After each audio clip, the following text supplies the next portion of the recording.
So this seems kind of zoomed in still from Saturday. I don't know. So about when was it? Because um I don't know when I took something. Um oh, it was my AM bone vitamins packet. But I was on an empty stomach and I didn't totally realize, but I'm like, oh, I'm gonna need this water actually. But I'm like, oh my stomach. So I order a milkshake. I get a coupon, and I'm like, "Well, fuck it, I'm ordering a milkshake." I'm like, "That's what I'm and so it's supposed to be here 6 o'clock, and then it was moved to 5:59, so, like, right on track, okay. I put on these and these are so soft, by the way, and I should put on my heels, actually, but these are s put this on, my champion hoodie, okay, just wait for the milkshake, and we're good, right? So, when was the earthquake? It was, like, 5:56, I think it said. Um, so I so it starts shaking, like, first, and I'm like, "These fucking men, right? Like, what kind of car are they fucking driving that they're rattling?"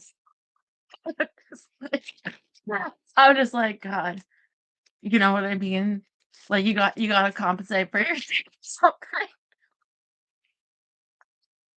Anyway, so then it hits me. You feel like I'm so that it's not stopping. I'm like and like rattling at my bookshelf, which is like heavy. Like I hear things like shaking. It's like it went on for a bit. I'm like, no, I can't be. And then it starts concerning me, like, all right, hold on. Because it wasn't increasing at all. I'm like, huh, no, I can't be. Like an earthquake, I can't be.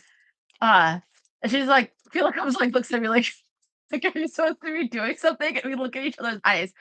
And then she's like, what? Like, you dumb shit. Like, sorry, I did get the milkshake. It just came a couple minutes late. And so I went out there. I felt like shit because I'm like, oh my god, what if they got hurt? Because I ordered a freaking milkshake fries too. And I'm like, did I thank you, Jerry. Um, so um, and it was this lady, and I was like, "Are you okay?" She's like, "Yeah." She's like, "I didn't feel anything because we were driving." My boyfriend, he's Derek, I think was the name of the guy, because that was the guy that was in the order was a guy. That's why I'm like, these guys with their cars gotta be like, guys, I don't know why you're worried. It was nothing. Like nothing, like even a little bit of rattling. Nothing even dropped. I don't even see like a tilted pic. Like it's fine. I just get all these alerts on my phone, and it's like nothing. Milkshake, milk it was the milkshake was a few minutes later, but, yeah, that was wild. I wonder if it was, like, my first one because and Veronica calls me, my grandson was "Hey, I was in the bathroom, I was in the toilet." Yeah, I'm okay. Yeah. I was like, "This dumb shit dog was barking about it." Anyway, yeah, I should have asked, "Am my car okay?" Because it's like, if it was actually a severe earthquake, often, like, I heard after the Northridge one, people's cars have, like, paint on them from, like I guess people keep, like, paint in the garage and stuff, and they're like, "Yeah, they had it in the garage." Well, I don't know. I'm like, "I hope my car's okay." Damn. They got earthquake coverage for that? I don't know about other coverage, but it's probably fine. Their cars are fine, it's fine. 5 I feel like there's nothing. I have to feel it. I don't know why you guys would be worried. I'm fine. You see the tear on my face? Where's my ketchup? Guys, okay, so we're starting a new book tonight. Huh?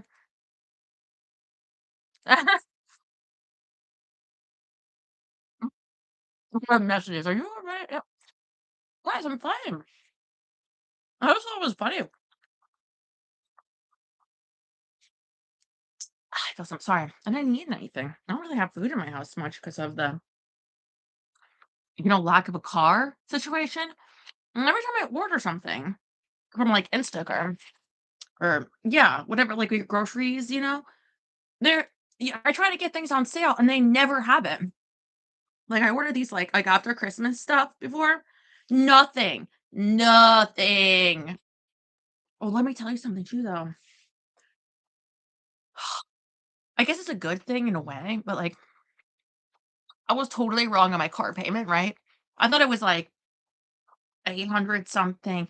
I got that confused with, a bill I had seen recently for not for me, but it's for me in a way. It's for me, I had to pay it. But the thing is, um, I feel like I'm so inundated with friggin' numbers. Where's my shoes? Like, by the time it's like I was gonna give an AM time before I even wake up, my mind is so fucked on, like, this, "Can you give me $40? Can you give me $80? Then there's this bill and this," and I just like, "Whatever." I don't wanna think about it. I don't wanna think about money or anything or numbers, numbers, numbers. I don't give a fuck. Sorry. At all. Um, is there Cajun? Do you like the Cajun ones from Five Guys? Is it okay for stop licking your for whatever you're licking. Fila. Oh, oh. Anyway, I'm gonna put my heels on. New book tonight. We're starting. It's 1 3 1990. What? What? I don't know what you're writing, Terry. Oh, numbers, you mean? Well, I just mean, so my car payment's only like, it's under 400.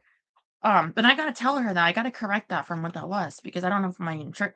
But I just mean, and like, I guess that's good, but I have so much numbers in my head. And I was like, how could I be wrong? But you know what? Actually, because she asked me for more money this morning. These are so good. And so I saw on my account, like looked at my account, I'm like, oh, I can't believe I was wrong about that. So I gotta correct her on it. I don't like to lie. I don't like anything dishonest. But it was an accident. But I was like, I just saw something move. I don't know what's wrong with me. All right. So last night, oh, you guys know that she was here. Kate's late, asking for like tools. You got this, you got this. I'm like, I don't know. It's late. I have like no light. They're like snaking out my tub. For the drain. I think it might have worked actually. So I've been cleaning in the bathroom and stuff today. She wasn't here long, but I she's like, "He wants 125 for that, and then can you give me some extra money?" And I gave you 175. But she's like, "Because he figures that's about what it is, for a plumber." I'm like so tempted to be like, what does it cost for typically for a rental car?" My car better be okay. We pray for my car. No, I'm sure it's um, but yeah, that was, yesterday. And for the amount of time she was here, why couldn't you come earlier? Like where there would have been light. I have no light in there. And then I could have done the show, but she comes right all the time that she was here was then. Like she leaves, it's after almost 8. Anyway. Okay. So last night, sitting in bed, and okay, I'm playing a stupid game on my phone and listening to recaps of Night of the Seven Kingdoms. This is the truth. And so I do this thing where I'm playing this game and I'm like, and I think I tried taking a shower. So I'm like a little bit, tired, weak from that. So to get up and I'm like, okay, I'm gonna like throw something away after I lose this game. So I lose the game. I get this book, I throw it away. Um, and it that was, yeah, that. And I was like, all right. So the next one time I lose a game, I'll throw something else away. So then I go to grab another book, like, okay, what's this on my shelf that I never has even seen before? This is the book we're gonna start reading today. And this book is called, obviously I didn't throw it away, right? um, Stumbling on Happiness. And I had another book, something happiness, like Secret of Happiness. I threw away because it was like so retarded. It was like, um, okay, about like weird, written by some woman, weird interconnected stories that weren't that connected, and everyone is like miserable and like, and anyway, that one was garbage. What was I gonna say? Mm, okay. Um, and so I thought this was that for some. I'm like, didn't I get rid of this? I don't remember ever buying this book. But oh, you want me to talk slower? I'm sorry. Okay, now I'm sorry. I was trying to I was I was trying to be quick because I didn't read yesterday, but I'll well, I wasn't even self-conscious about sorry, I gotta sorry.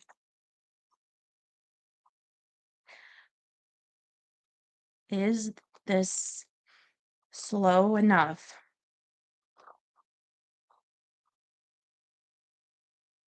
Okay. Um, okay, so this book, it's not it's not really about happiness necessarily, I don't think. It's not about even sorry, am I too fast? Ah! Ah! Ah! Ah! It's not even about mm, how to be happy. Should I, like, eat more in between? Ow. Um, so you know what? I really shouldn't read the chat because I get self-conscious when I get um,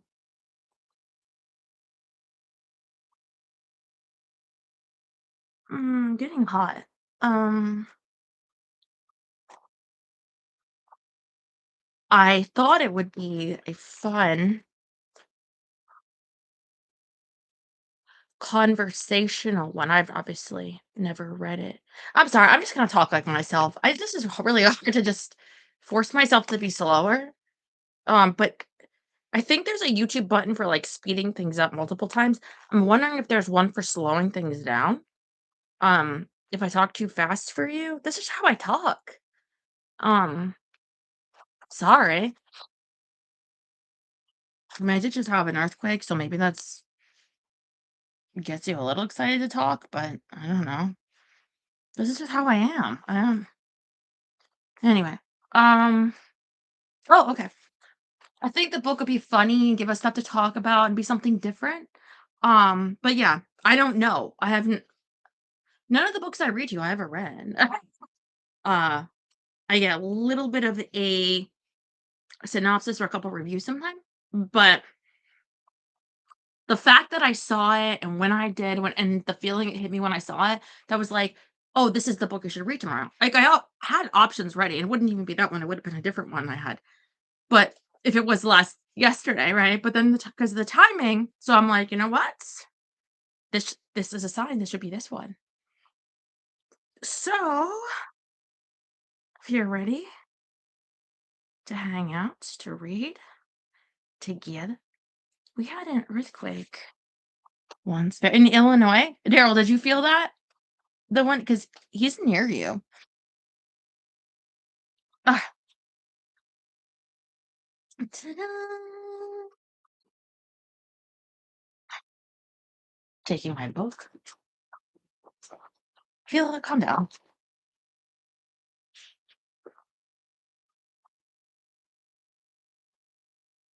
Right here. Oh, my fries. Taking my milkshake. Taking you guys. All right, let's read. Must be fun. Ooh. Mm, mm. I'm a little bit nervous that we'll get another earthquake during the show because sometimes you'll have like after, effects or whatever, or if that's a pre one. That was hella close to me. What did it say? The center was India. That's pretty close. Anyway, um, but they'll just be more fun to be on camera and you can see her. Aw, Fila. You don't even like it, so they're too spicy for you. But here you go. Go on. I can't tell. Yeah. Um, mm, okay. Mm.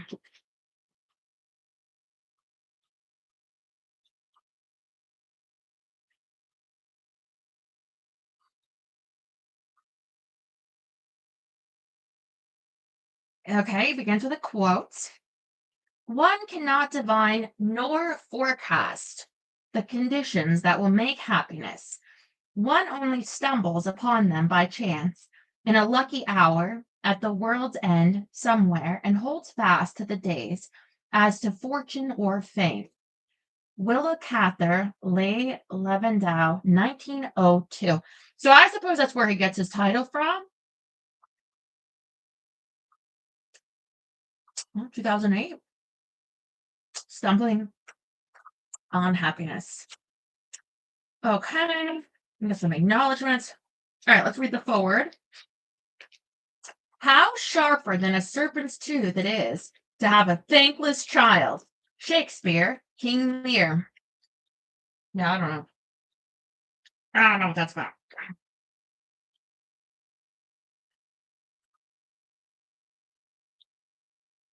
What would you do right now if you learned that you were going to die in 10 minutes?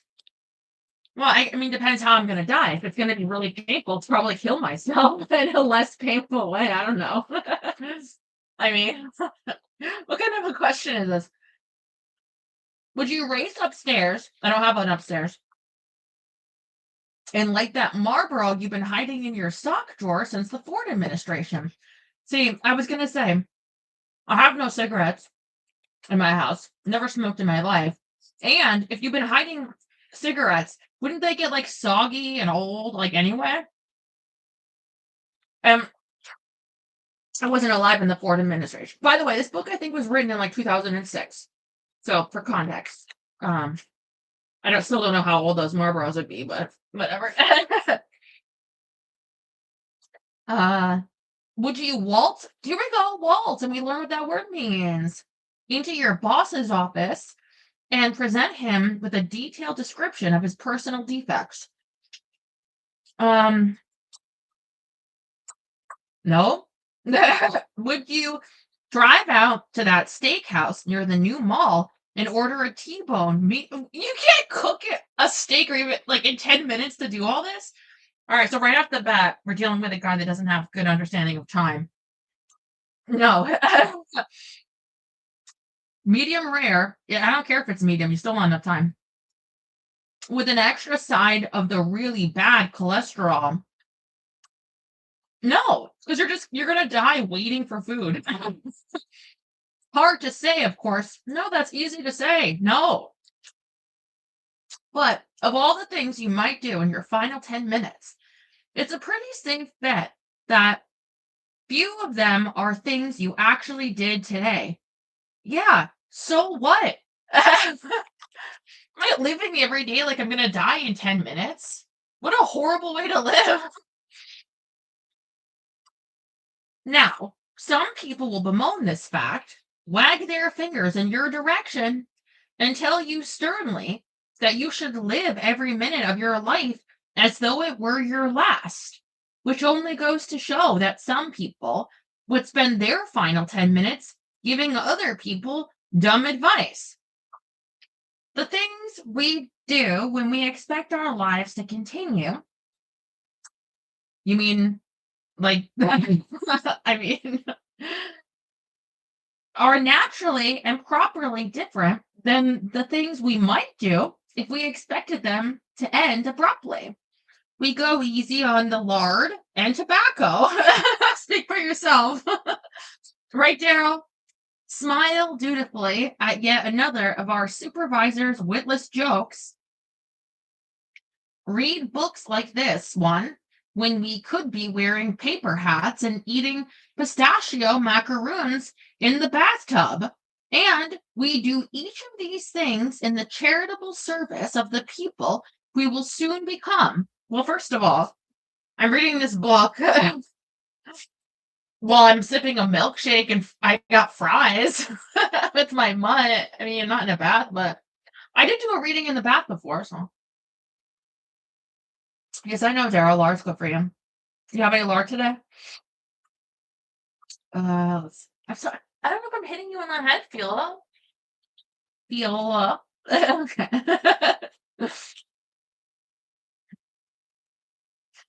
um, we treat our future selves as though they were our children, spending most of the hours of most of our days constructing tomorrows that we hope will make them happy.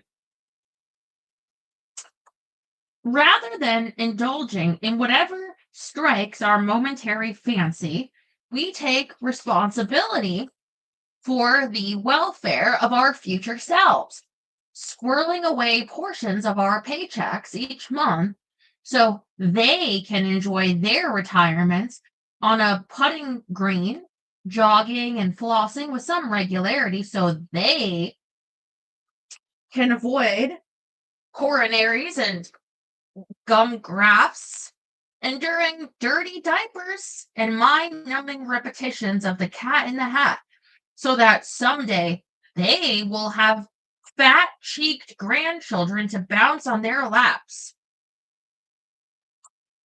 Um, no. Okay.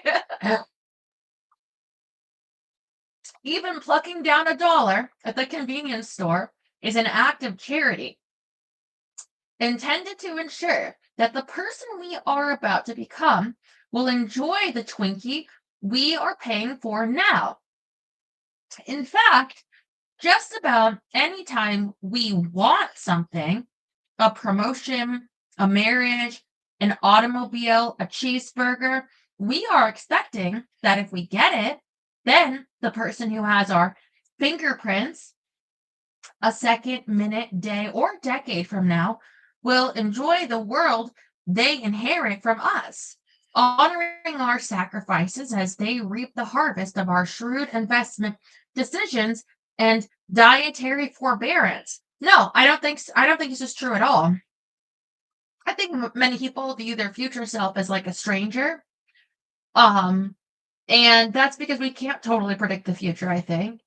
Um, to some degree we can't. Like, do you know who the president's going to be in 20 years? Do you know, like, you know, yeah, you make educated, guesses, sure. And you know that you can commit to things and hold to that. And you should know and learn a bit about yourself over time. But I think we should look at our future selves as like a friend, like somebody we really care about, not a stranger. But I don't think most people do this. I think maybe he does this. Um, Maybe. Yeah, yeah. Don't hold your breath. Like the fruits of our loins. God, I hate that saying.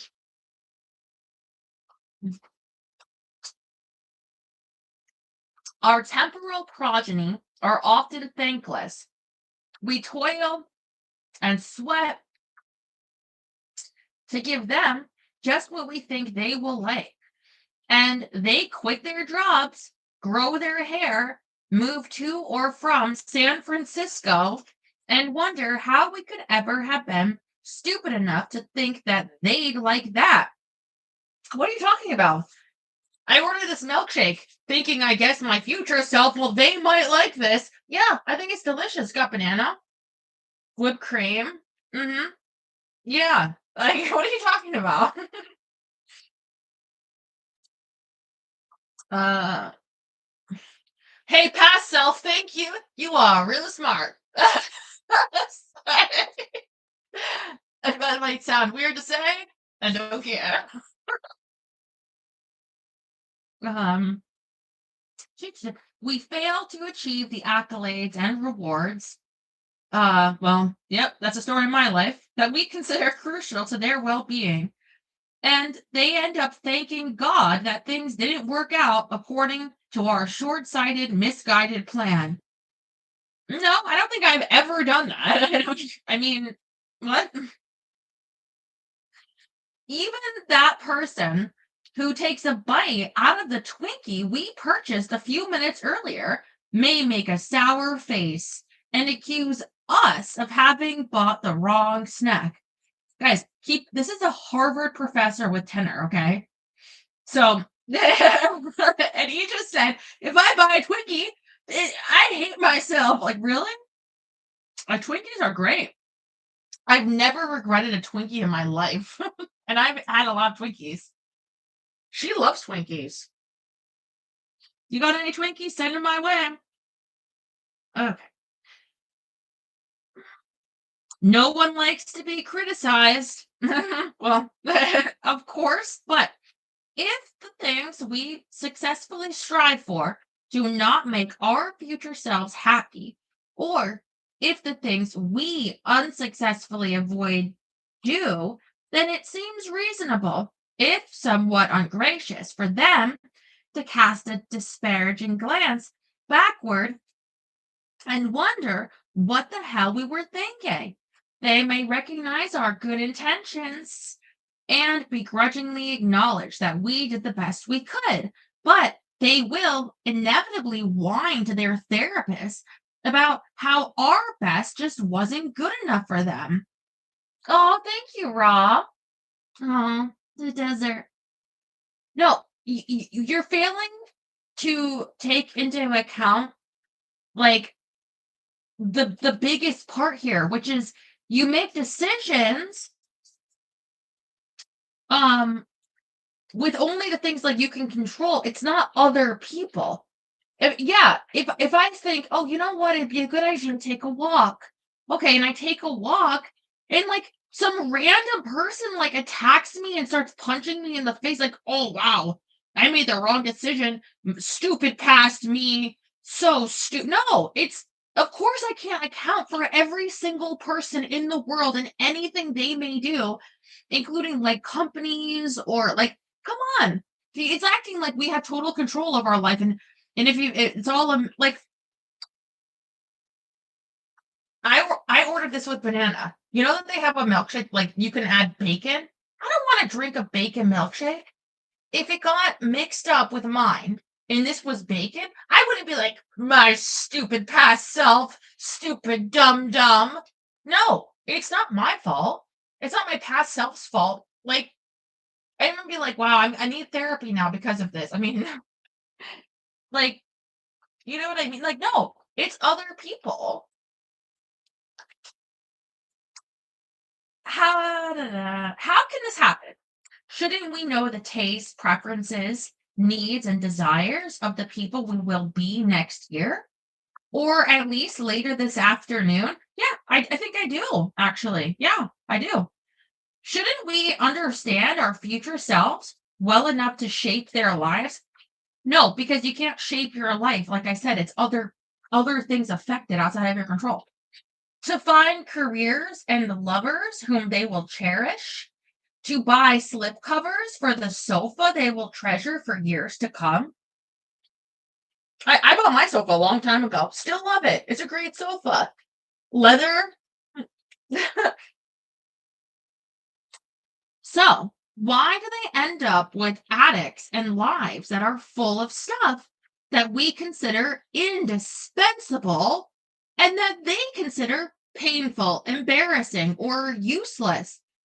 Most of my things I didn't buy because they're indispensable. Like for instance, I wanted to have a business, and the reason that that didn't work out was in no way in my control at all.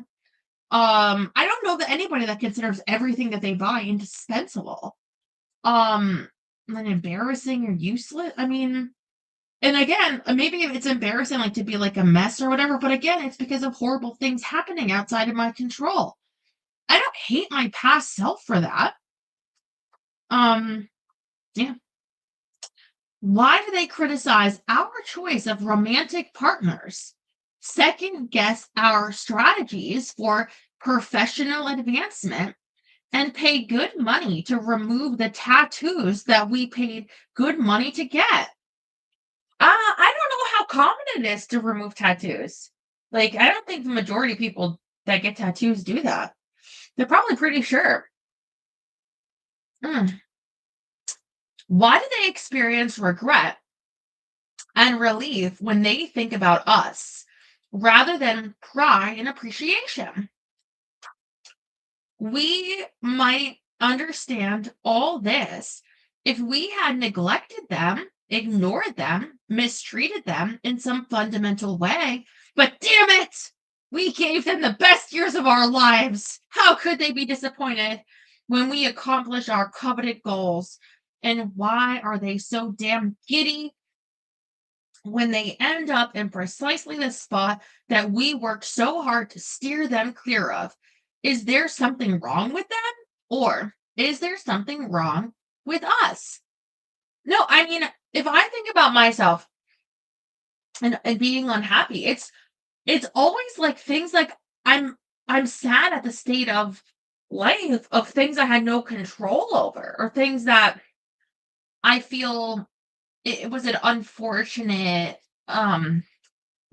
like luck kind of a thing. Like, um, oh man, why did I choose to be born in an abusive situation and in deep poverty? Like, no, I didn't choose. And why did I choose all the effects of growing up in poverty? No, I didn't. Homelessness? No, I didn't. Like, oh, and that makes me so unhappy. Yeah, of course it makes you unhappy. Like, this wasn't a choice. When I was 10 years old, the most magical object in my house was a book on optical illusions. Its pages introduced me to the Mueller-Lyer lines whose arrow-tipped ends made them appear as though they were different lengths, even though a ruler showed them to be identical. The Necker cube that appeared to have an open side one moment and then an open top the next.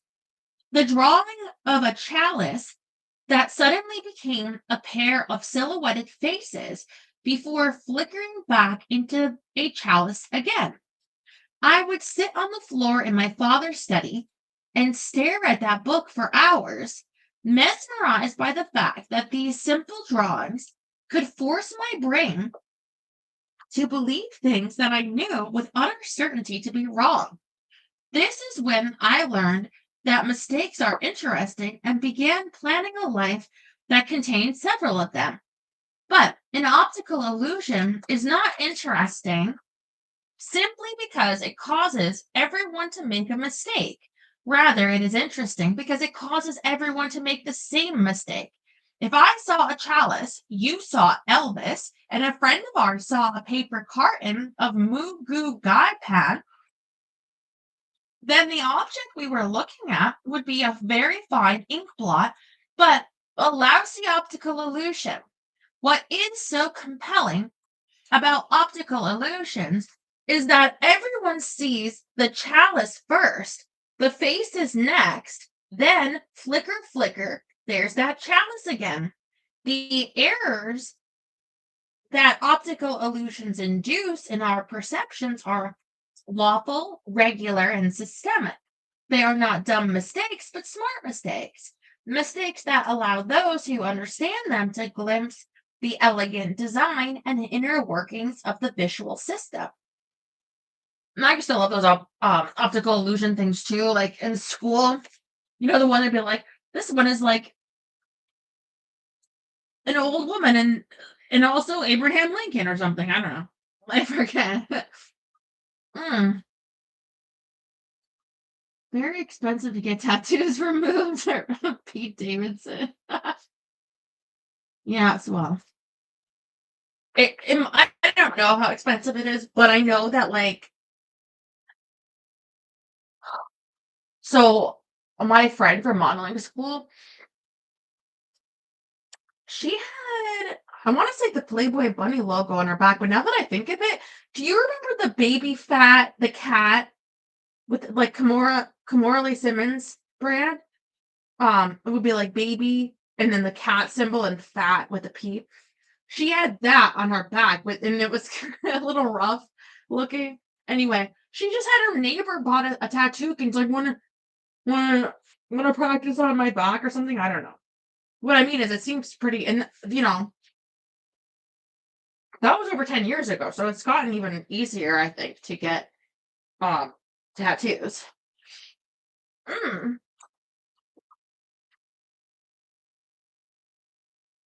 mm. Okay. Oh, shut up, Terry. You know you got one of those tattoos. Shut up. You shut up.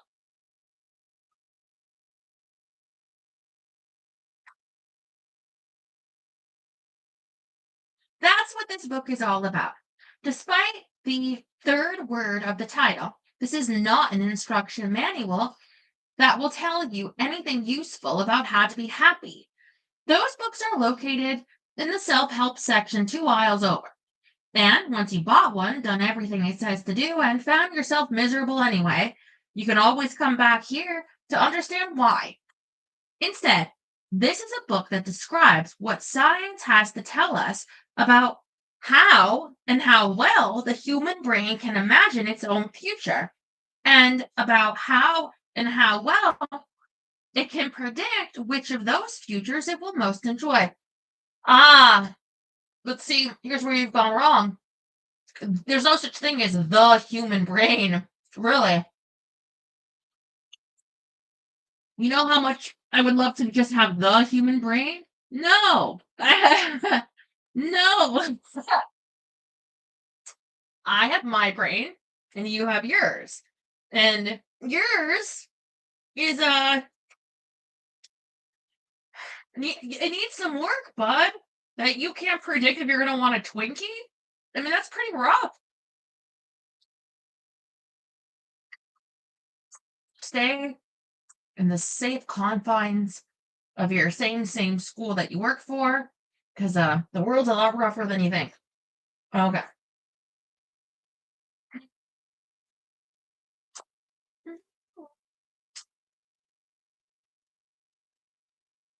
This book is about a puzzle that many thinkers have pondered over the last 2 millennia, and it uses their ideas and a few of my own to explain why we seem to know so little about the hearts and minds of the people we are about to become. I can tell you right now, it's because we can't predict the future. It's because I can't predict the future.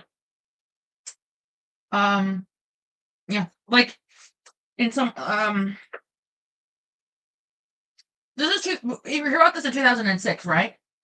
Say he becomes like staunchly like anti like Donald Trump as president, right? Okay, cool. But he wasn't even president yet, and you didn't predict that, and you didn't know that this would be like a important stance to you, right? Something your future self would care about because you didn't know the future. See what I mean? Mhm. The story is a bit like a river that crosses borders without benefit of passport because no single science has ever produced a compelling solution to the puzzle, weaving together facts and theories from psychology, cognitive neuroscience, philosophy, and behavioral economics. This book allows an account to emerge that I personally find convincing, but whose merits you will have to judge for yourself. Oh, I will. I will. Writing a book is its own reward, but reading a book is a commitment of time, money. Mm, mm, mm.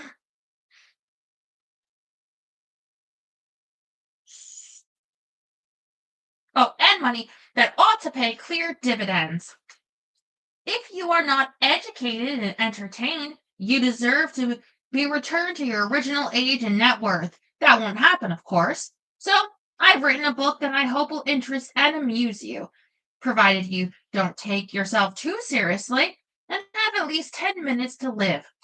No one can say how you will feel when you get to the end of this book, and that includes the you who is about to start it. But if your future self is not satisfied when it arrives to the last page, it will at least understand why you mistakenly thought it would be.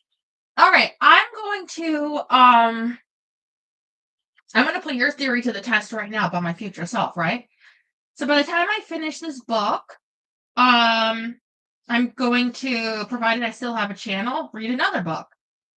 In the meantime, I don't know what's going to happen. I assume have given Veronica more money. I mean, I hope I have my car back for the time being. But yeah, I assume maybe some bad things will happen, maybe some good things will happen, and my future self will be an effect of that.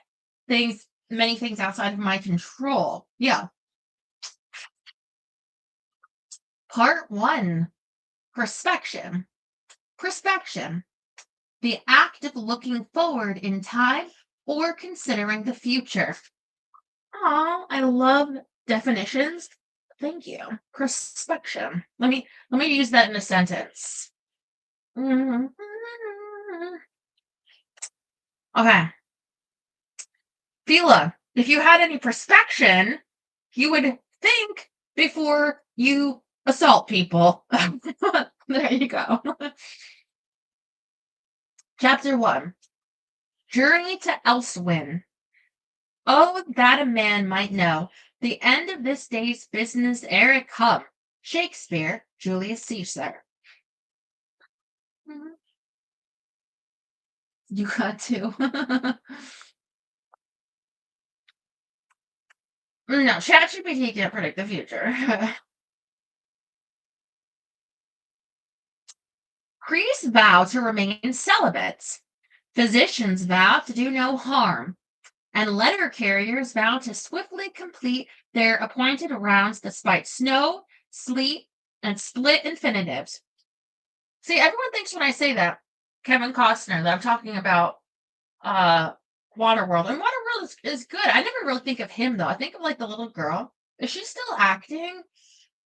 Anyway. With the one with the map on her? Anyway.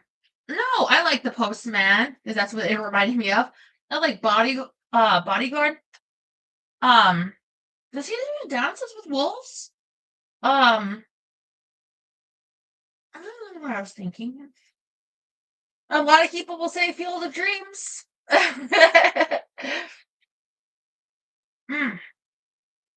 Look up his IMDb. He's got good movies, I think. Interesting career. He's still working. But he does inventions too. Anyway. Postman, very good movie. Very good movie. Okay.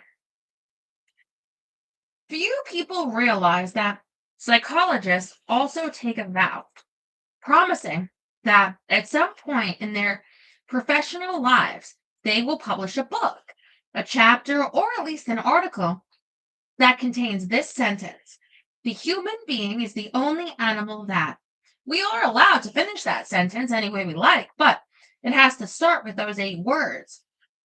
Most of us wait until relatively late in our careers to fulfill this solemn obligation because we know that successive generations of psychologists will ignore all the other words that we managed to pack into a lifetime of well-intentioned scholarship and remember us mainly for how we finished the sentence.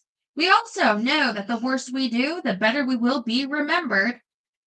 For instance, those psychologists who finished the sentence with "can use language" were particularly well remembered when chimpanzees were taught to communicate with hand signs.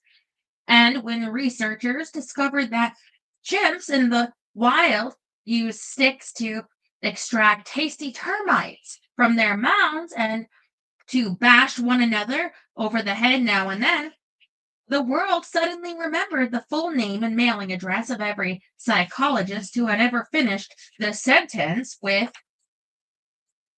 "use tools."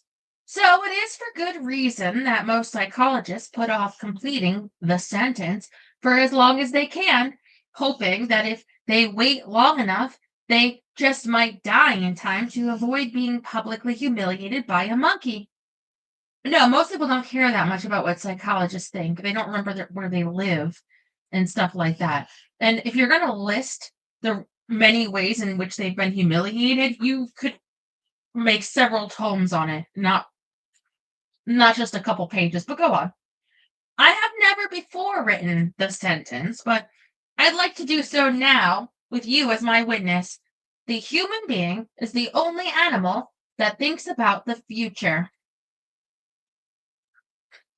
Ugh, no. I mean, of course, like my dog right there. Yes, she thinks about right now. She doesn't think about time or next week. Sure. But you can't say that. Now, let me say up front that I've had cats, I've had dogs, I've had gerbils, mice, goldfish, and crabs. No, not that kind. And I do recognize that non human animals often act, though they have the capacity to think about the future. But as bald men with cheap hair pieces always seem to forget, acting as though you have something and actually having it are not the same thing. Well, they have a hairpiece, but also, see, this is what I think about you people. You are referencing a few pets that you've had. Okay, you had a hermit crab, you had a dog. And by the way, the breeds are different, the memory is different, whatever. And now you think that you're also an expert on all animals in the world. Um, okay, okay. Uh, and anyone who looks closely can tell the difference. For example, I live in an urban neighborhood, and every autumn, the squirrels in my yard, which is apparently the size of two squirrels, act as though they know that they will be unable to eat later unless they bury some food now. My city has a relatively well educated citizenry. Ugh, New Englanders, my God. Yes, you're all so well educated. and yet, and yet still, huh? Dun, dun, dun. But as far as anyone can tell, its squirrels are not particularly distinguished. Rather, they have regular squirrel brains that run food burying programs when the amount of sunlight that enters their regular squirrel eyes decreases by a critical amount. Shortened days trigger burying behavior with no intervening contemplation of tomorrow. And the squirrel that stashes a nut in my yard, quote, knows about the future in approximately the same way that a fallen rock knows about the law of gravity, which is to say, not really.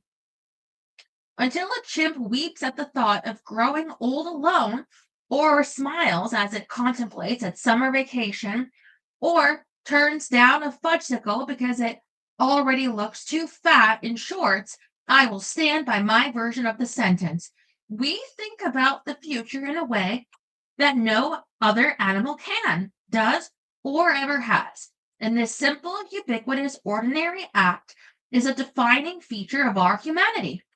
It's a defining feature of self-indulgent professors at Ivy League colleges that you saw a squirrel in your yard and believe yourself to be an expert on squirrels.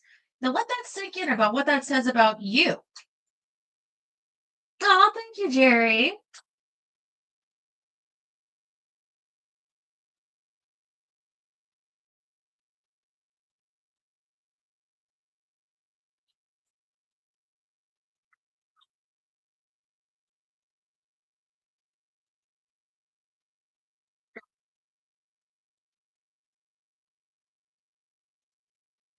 The joy of next.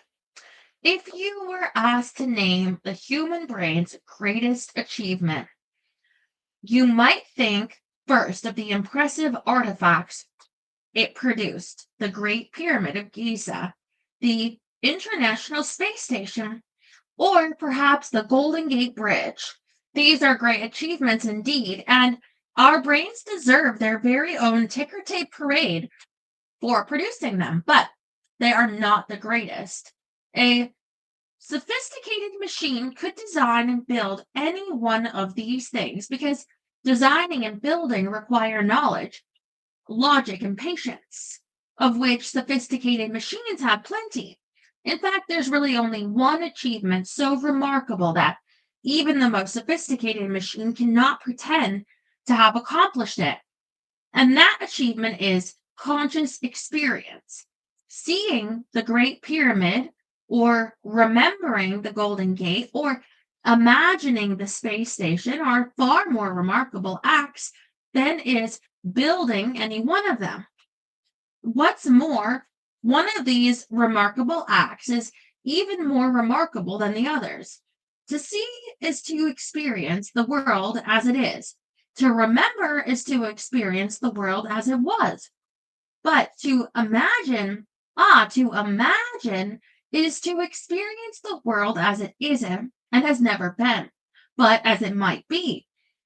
The greatest achievement of the human brain is its ability to imagine objects and episodes that do not exist in the realm of the real. Well, haven't anyone that has a dog, like Terry, I don't know about cats, but I can tell you, dogs dream. She'll and Rex would do this sometimes, but some more than others. Like you can see them running, like they're in their dream. Sometimes they'll bark in their dream because they're dreaming. It's not happening whatever they're seeing. Okay. Um, and it is this ability that allows us to think about the future. As one philosopher noted, the human brain is an anticipation machine, and making future is the most important thing it does. But what exactly does making future mean?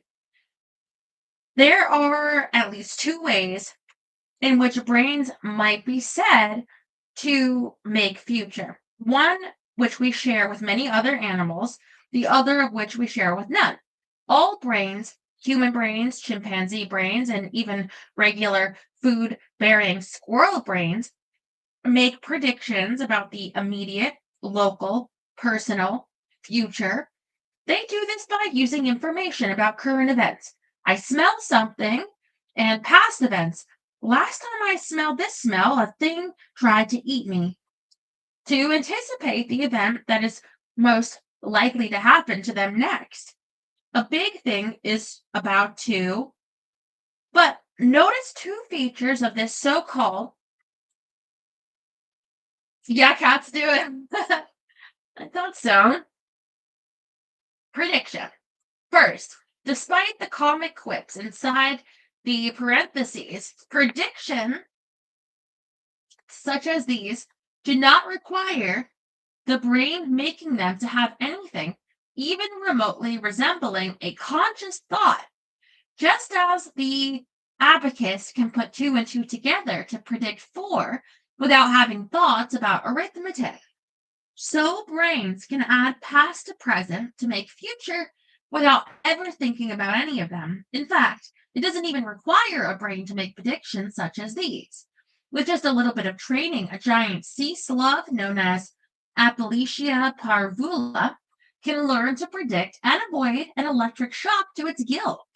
And as anyone with a scalpel can easily demonstrate, sea slugs are inarguably brainless. Computers are also brainless, but they use precisely the same trick the sea slug does when they turn down your credit card because you were trying to buy dinner in Paris after buying lunch in Hoboken. In short, machines and invertebrates prove that it doesn't take a smart, self-aware, conscious brain to make simple predictions about the future. The second thing to notice is that predictions such as these are not particularly far-reaching. They are not predictions in the same sense that we might predict the annual rate of inflation, the intellectual impact of postmodernism, the heat death of the universe, or Madonna's next hair color. Rather, these are predictions about what will happen in precisely this spot, precisely next, to precisely me, And we will call them predictions only because there's no better word for them in the English language. Assumptions? But the use of that term, with its inescapable connotations of calculated, thoughtful reflection about events that might occur anywhere to anyone at any time, risks obscuring the fact that brains are continuously making predictions about their immediate, local, personal future of their owners without their owners' awareness. Rather than saying that such brains are predicting, let's say they are nexting. Yours is nexting right now, for example. At this moment, you may be consciously thinking about the sentence you just read or about the key ring in your pocket that is jammed uncomfortably against your thigh. What? Or about whether the War of 1812 really deserves its own overture. No, I'm thinking, how long did it take you to come up with that stupid sentence? And and how long have you pleasured yourself after coming up with it? Because you to your own imagined greatness. Mhm.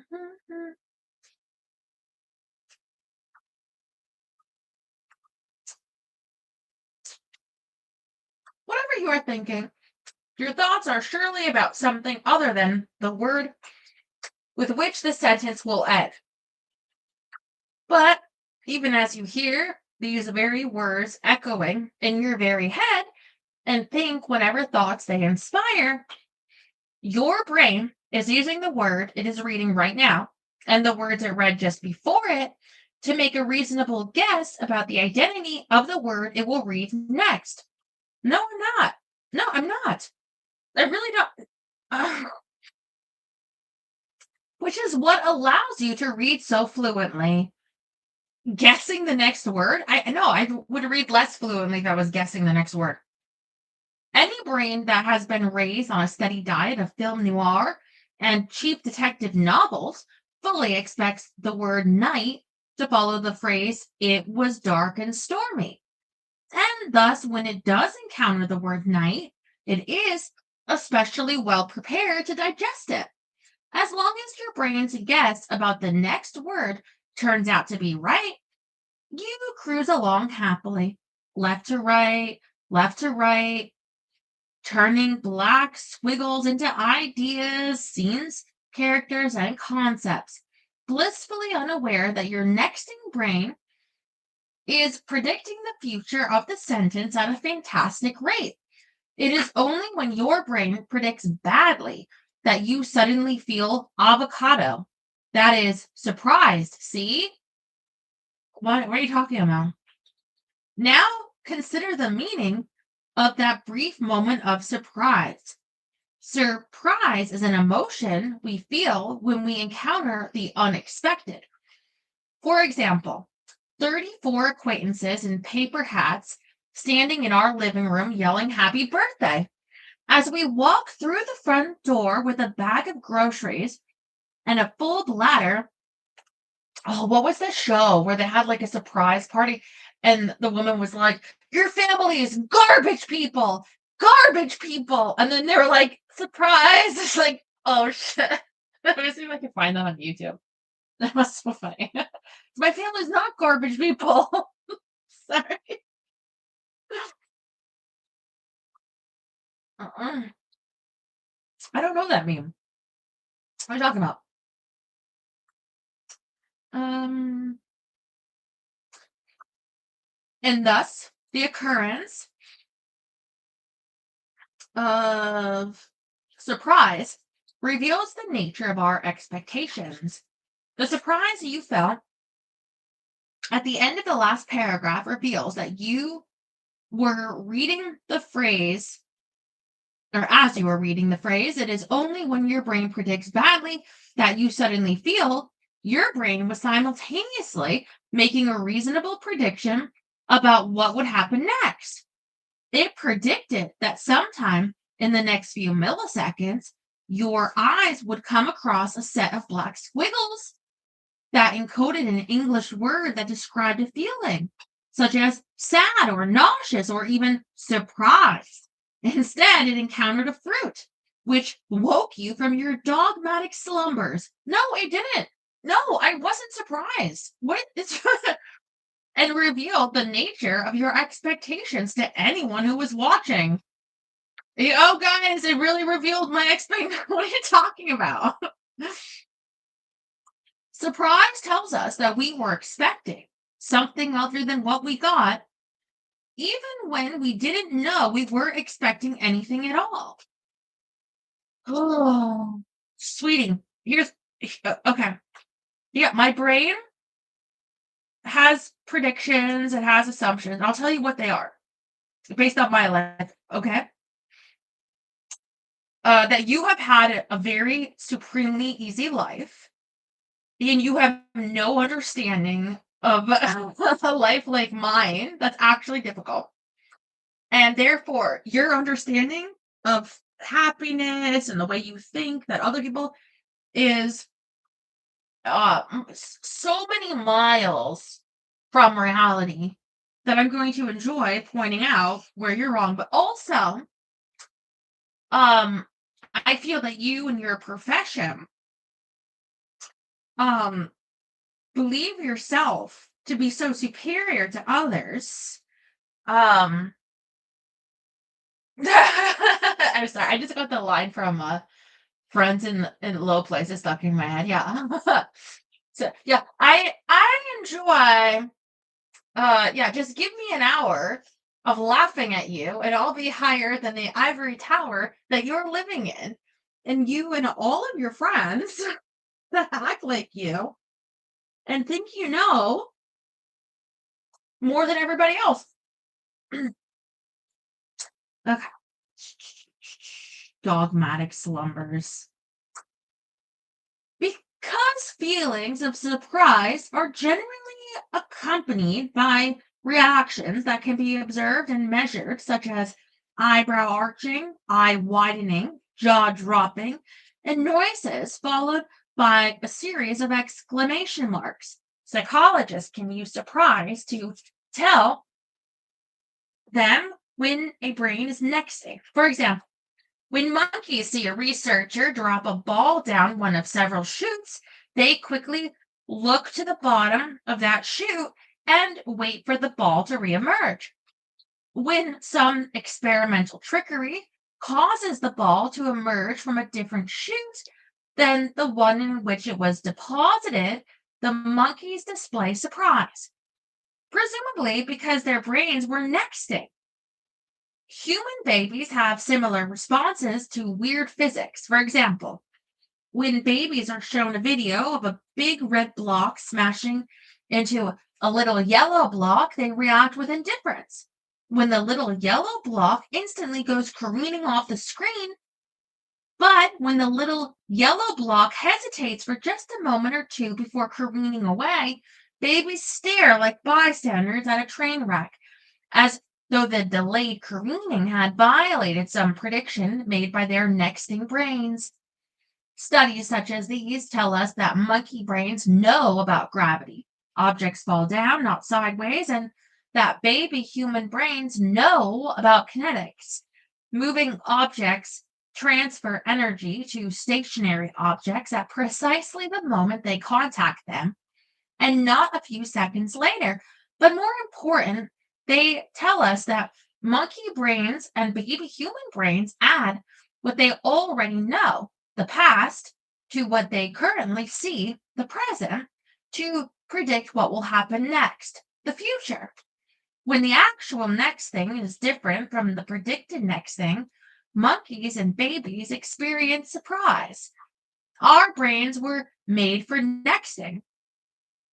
Do you guys, do you understand that? I know you didn't go to Harvard, but do you know what surprise means? Because like babies get surprised, you know? You ever go like peekaboo, peek they're like, oh my God.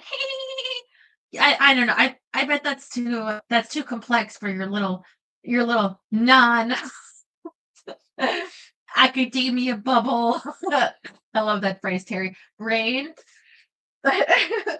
Let me show you. Let me show you, okay? Okay. Okay.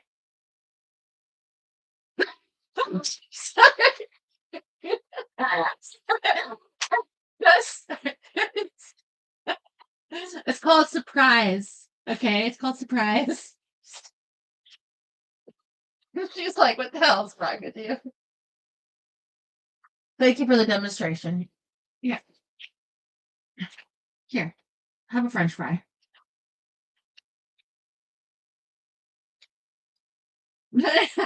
Go away.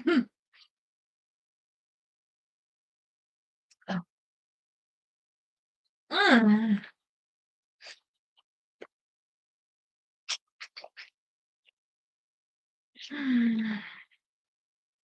I knew where I was. Okay. When we take a stroll on the beach, our brains predict how stable the sand will be when our foot hits it and then adjust the tension to our knee accordingly. When we leap to catch a frisbee, our brains predict where the disc will be when we cross its flight path and then bring our hands to precisely that point. When we see a sand crab scurry behind a bit of driftwood on its way to the water, our brains predict when and where the critter will reappear. So, I think that you should stick your dick into a bucket of jellyfish to try to express what you mean by this surprise predictions.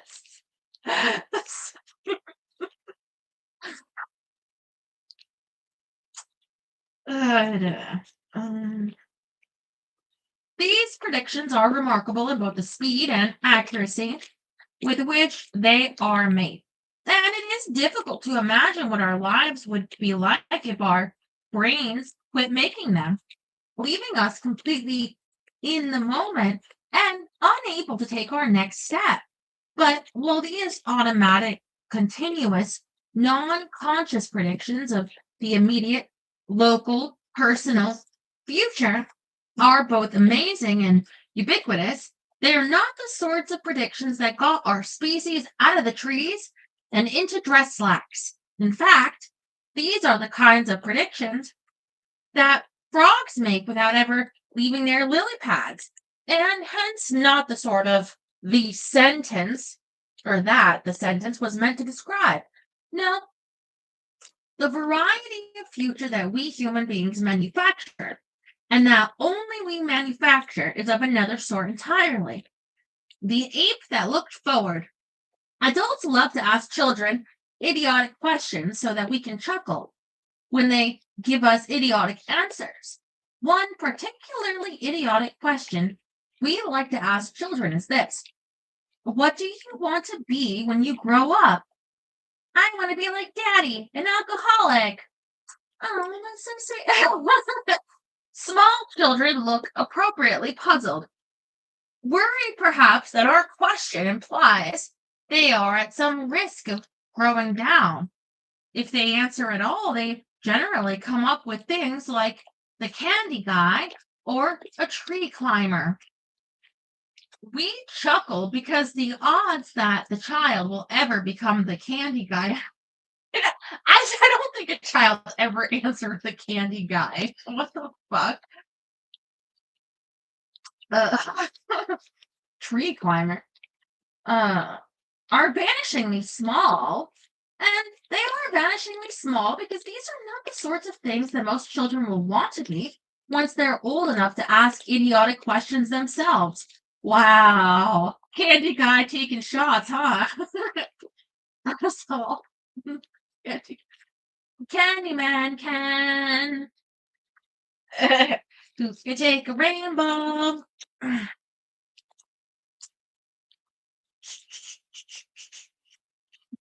Uh, namely, what do you want to be now? Small children cannot say what they want to be later because they don't really understand what later means. No, it's no, it's because they can't totally predict the future. They don't make a guess.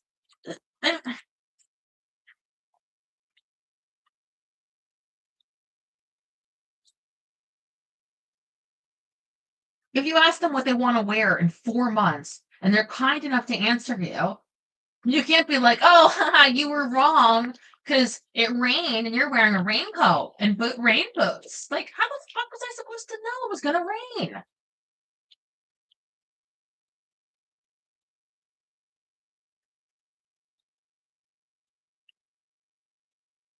So, like shrewd politicians, they ignore the question they are asked and answer the question they can. Adults do much better, of course, when a 30-ish Manhattanite is asked where she thinks she might retire. She mentions Miami, Phoenix, or some other hotbed of social rest. She may love her gritty urban existence right now, but she can imagine that in a few decades she will value bingo and prompt medical attention more than art museums and squeegee men. Unlike the child who can only think about how things are, the adult is able to think about how things will be. At some point between our high chairs and our rocking chairs, we learn about later. Later, what an astonishing idea. What a powerful concept. What a fabulous discovery. How do human beings ever learn to preview in their imaginations chains of events that had not yet come to pass? What prehistoric genius first realized that he could escape today by closing his eyes and silently transporting himself into tomorrow? Unfortunately, even big ideas leave no fossils for carbon dating, and thus the natural history of later is lost to us forever. I mean, if you're going to go in that route, the um, evolutionary, then okay, you you grow your brain and their energy sources and such as if you're a meat eater, what do they say? Following tracking the buffalo or whatever. The not buffalo, would it be the mammoths? Um and so you gotta predict and probably farming. Um yeah. But paleontologists and neuroanatomists assure us that this pivotal moment in the drama of human evolution happened sometime within the last 3 million years. I bet there are people that would say it's for mating. So it's like you try to give the female the cave female a flat. Fila, what are you doing? What is she? Feel that? I just and then she wants to mate. Fila, Fila. She wants to go up there because she thinks I'm gonna surprise her again. Where was I? Yeah. And so that works. So I do it again. Predictive.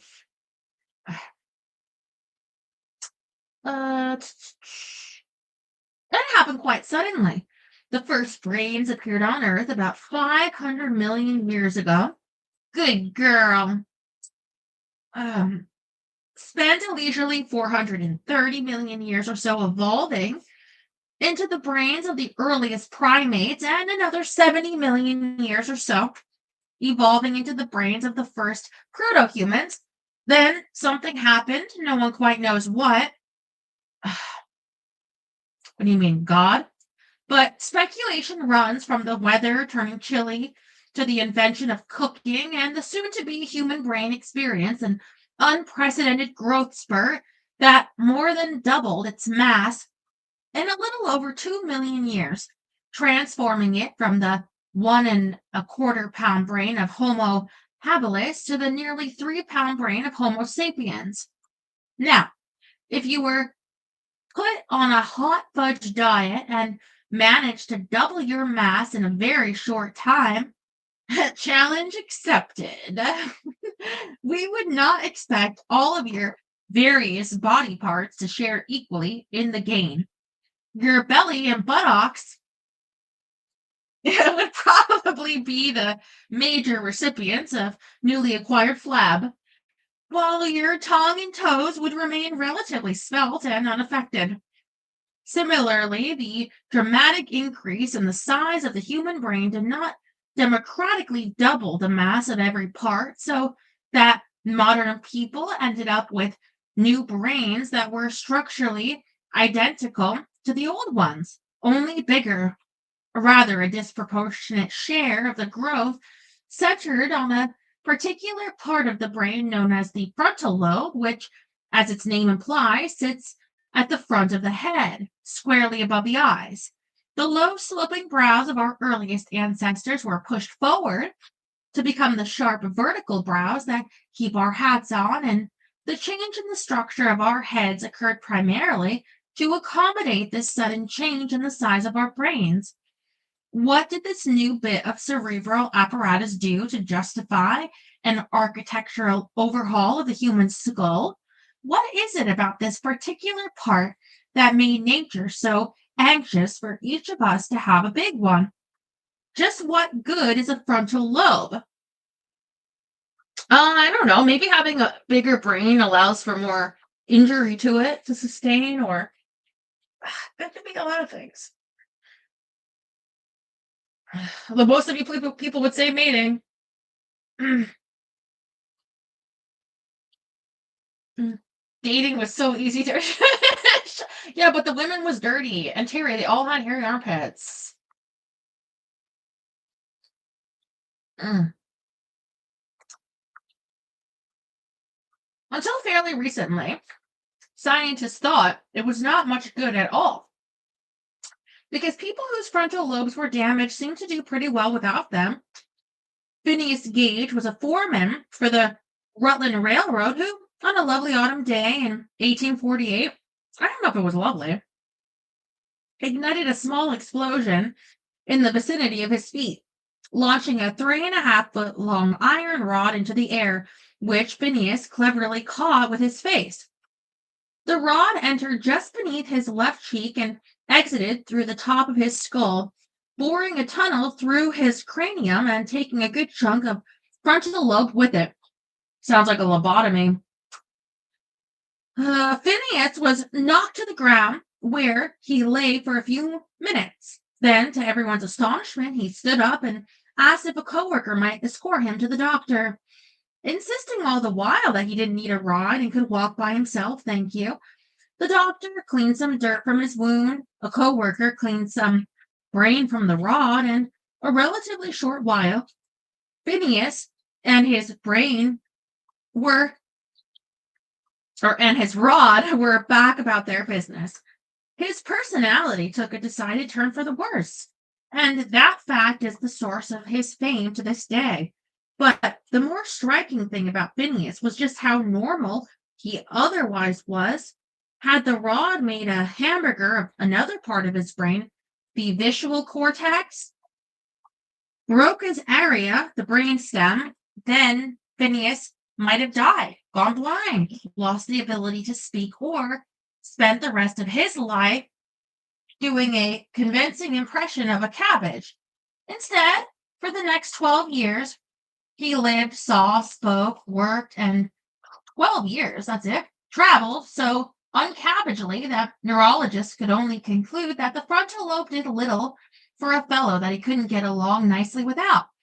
As one neurologist wrote in 1884, ever since the occurrence of the famous American crowbar case, it has been known that destruction of these lobes does not necessarily give rise to any symptoms.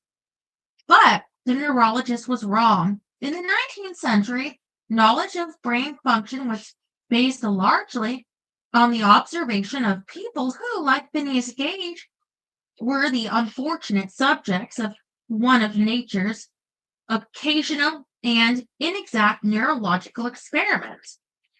In the 20th century, surgeons picked up where nature left off and began to do more precise experiments whose results painted a very different picture of a frontal lobe function.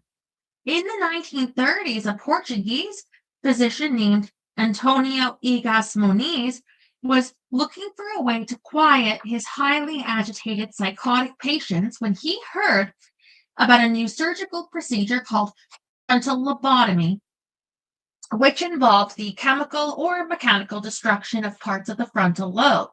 This procedure had been performed on monkeys who were normally quite angry and when their food was withheld, but who reacted to such indignities with unruffled patience after experiencing the operation.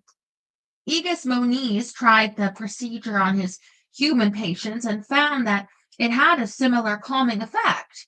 It also had the calming effect of winning Egas Moniz the Nobel Prize for Medicine in 1949. Over the next few decades, surgical techniques were improved. The procedure could be performed under local anesthesia with an ice pick, and unwanted side effects such as lowered intelligence and bedwetting were diminished. The destruction of some part of the frontal lobe became a standard treatment for cases of anxiety and depression that resisted other forms of therapy. Contrary to the conventional medical wisdom of the previous century, the frontal lobe did make a difference. The difference was that some folks seemed better off without it. Go yourself. And mind you, over 80 something percent of these procedures were performed on women. I think close to 90. Okay. And why is that? Because back then, what are we talking about? He gets the Nobel Prize in 1949. What do you think they were doing to all these women in the 50s? Because men wanted to get divorced, so they said the women were crazy. See? Well, go get her one of them limbotomies.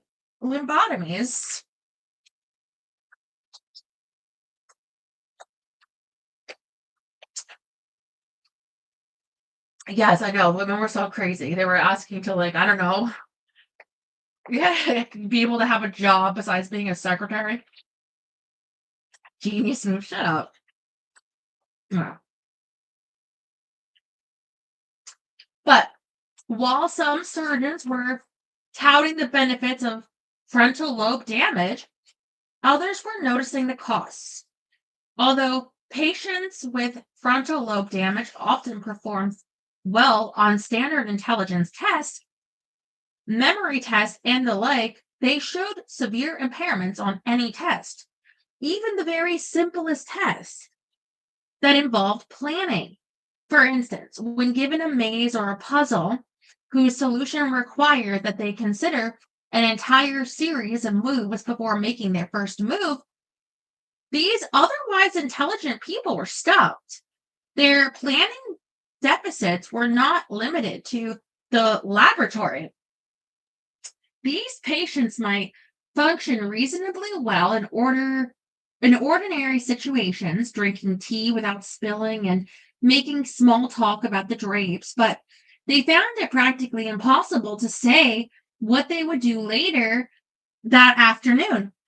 In summarizing scientific knowledge on this topic, a prominent scientist concluded no prefrontal symptom has been reported more consistently than the inability to plan. The symptom appears unique to dysfunction of the prefrontal cortex and is not associated with clinical damage to any other neural structure. Now, this pair of observations that damage to certain parts of the frontal lobe can make people feel calm, but that it can also leave them unable to plan. Well, I mean, that kind of makes sense, right? Wouldn't you be calmer if you didn't give a fuck about the future? Like if you didn't care or think about the future at all, you'd be calmer too. And you'd probably die sooner, but be calmer.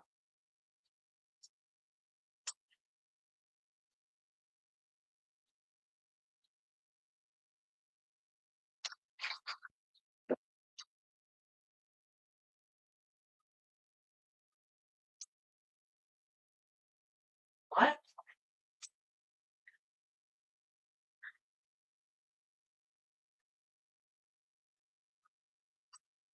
Remember exactly what happened to the Nobel guy was oh. Yeah. I don't really know that much about the Nobel Prizes stuff. I always hear is it for like peace?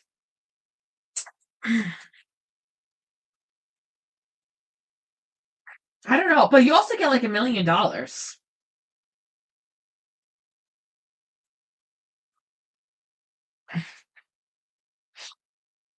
I think. Trophy? Mm.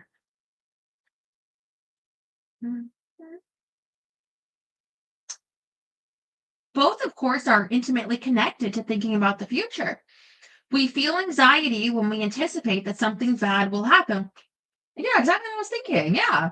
And we plan by imagining how our actions will unfold over time. Planning requires that we peer into our futures, and anxiety is one of the reactions we may have when we do. The fact that damage to the frontal lobe impairs planning and anxiety so uniquely and precisely suggests that the frontal lobe is the critical piece of cerebral machinery that allows normal, modern human adults to project themselves into the future. Without it, we are trapped in the moment, unable to imagine tomorrow, and hence unworried about what it may bring. As scientists now recognize, the frontal lobe empowers healthy human adults with the capacity to consider the self's extended existence throughout time. Well, I'd imagine though your frontal lobe, I would imagine it's all your lobes are connected, right? Like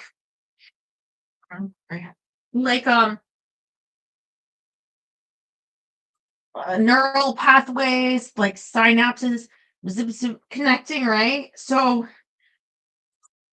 this piece of data or this memory or this thought. I think that's why some people like do their like I don't know brain hallucinogenics or mushrooms or whatever things maybe turn some things down, some ignite more. I've never done any of these things. I'm just saying because there's more going on than just one activated at a time.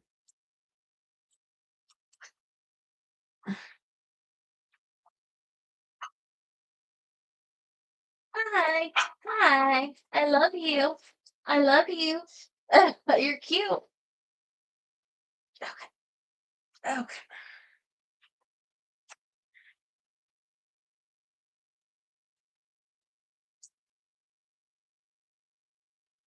Mm,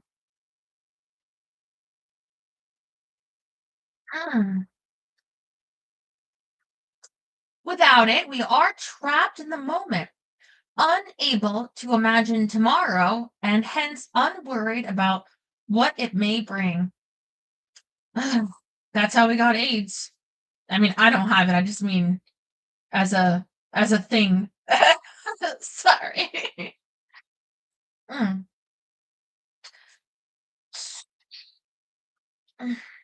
As scientists now recognize, the frontal lobe empowers healthy human adults with the capacity to consider the self's extended existence throughout time. As such, people whose frontal lobe is damaged are described by those who study them as being bound to present stimuli or locked into immediate space and time, or as displaying a tendency toward temporal concreteness. In other words, like candy guys and tree climbers, they live in a world without later. The sad case of the patient known as NN provides a window into this world. NN suffered a closed head injury in an automobile accident in 1981 when he was 30 years old. Tests revealed that he had sustained extensive damage to his frontal lobe. A psychologist interviewed NN a few years after the accident and recorded this conversation. Psychologist: what will you be doing tomorrow? NN: I don't know. Do you remember the question about what I'll be doing tomorrow? Yes. Would you describe your state of mind when you try to think about it? Blank, I guess.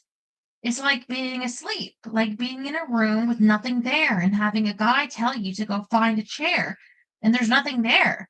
Like swimming in the middle of a lake, there's nothing to hold you up or do anything with. NN's inability to think about his own future is characteristic of patients. with frontal lobe damage. For NN, tomorrow will always be an empty room. And when he attempts to envision later, he will always feel as the rest of us do when we try to imagine non existence or infinity. Yet, if you struck up a conversation with NN on the subway or chatted with him while standing in line at the post office, you might not know that he was missing something so fundamentally human.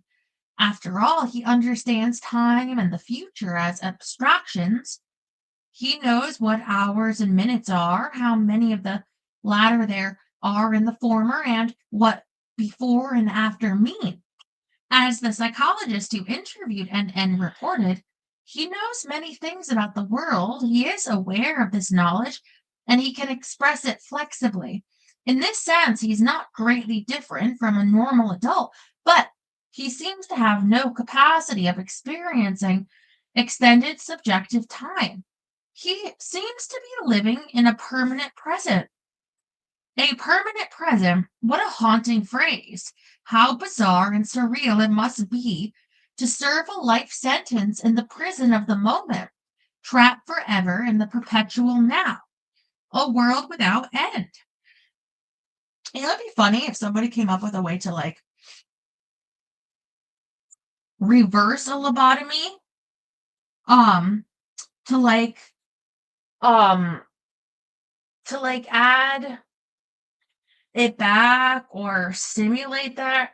Um, and like, what's the word? Like, yeah, it would be funny if they got the Nobel Prize for like reversing the other Nobel Prize tooth accomplishment, but also it would be good to like be able to repair parts of the brain. The candy guy sounds creepy. Yeah.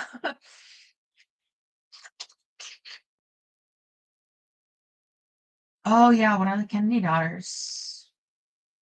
Mm. Yeah, I saw a picture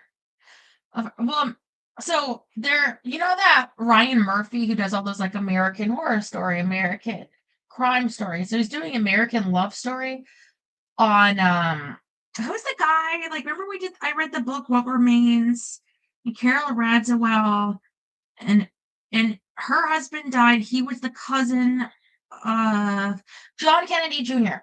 John and Caroline. So Ryan Murphy's doing it on John and Caroline. And so they have like a forum about it, like the show and stuff. And I saw a picture of her and she's like slumped over, the one that got the lobotomy, like drooling on herself. It's really sad when you see those pictures. It's just like they used to do that to people, you know. Anyway.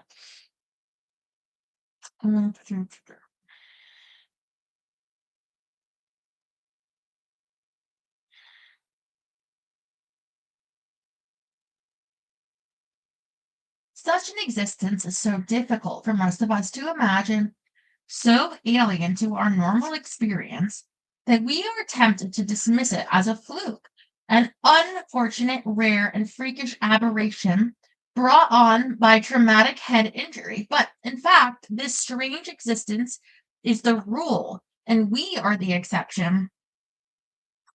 For the first few 100 million years after their initial appearance on our planet, all brains were stuck in the permanent present, and most brains still are today, but not yours and not mine. Because 2 or 3 million years ago, our ancestors began a great escape from the here and now, and their getaway vehicle was a highly specialized mass of gray tissue, fragile, wrinkled, and appended. This frontal lobe, the last part of the human brain to evolve, the slowest to mature, and the first to deteriorate in old age, is a time machine that allows each of us to vacate the present and experience the future before it happens. No other animal has a frontal lobe quite like ours, which is why we are the only animal that thinks about the future as we do. But if the story of the frontal lobe tells us how people conjure their imaginary tomorrows, it doesn't tell us why. Twisting fates. In the late 1960s, a Harvard psychology professor took LSD, resigned his appointment with some encouragement from the administration, went to India, met a guru, and returned to write a popular book called Be Here Now, whose central message was succinctly captured by the injunction of its title: the key to happiness, fulfillment, and enlightenment. The ex professor argued was to stop thinking so much about the future. Now, why would anyone go all the way to India and spend his time, money, and brain cells just to learn how not to think about the future?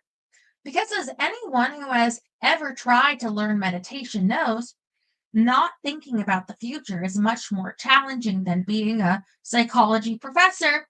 Not to think about the future requires that we convince our frontal lobe not to do what it was designed to do. And like a heart that is told not to beat, it naturally resists this suggestion.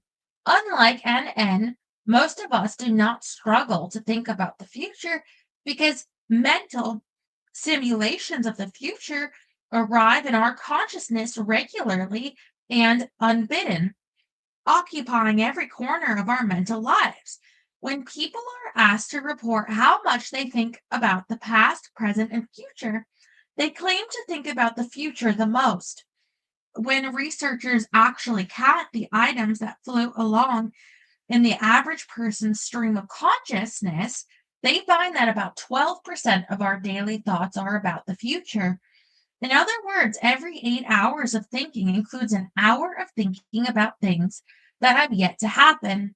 If you spend 1 out of every 8 hours living in my state, you would be required to pay taxes, which is to say that in some very real sense, each of us is a part time resident of tomorrow.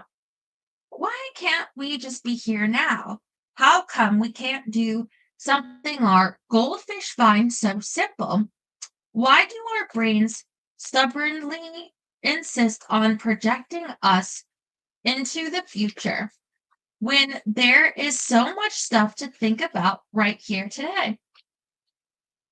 Perspection and emotion. Psychostellic. What is this?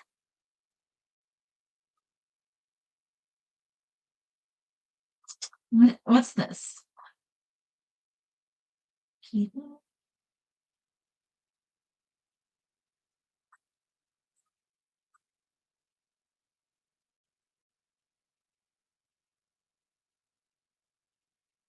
Oh, like psychedelic. Sorry. I was like, I think I sounded that. The most obvious answer to that question is that thinking about the future can be pleasurable. We daydream about slamming the game winning homer at the company picnic, posing with a lottery commissioner and the door size check, or making snappy patter with the attractive teller at the bank.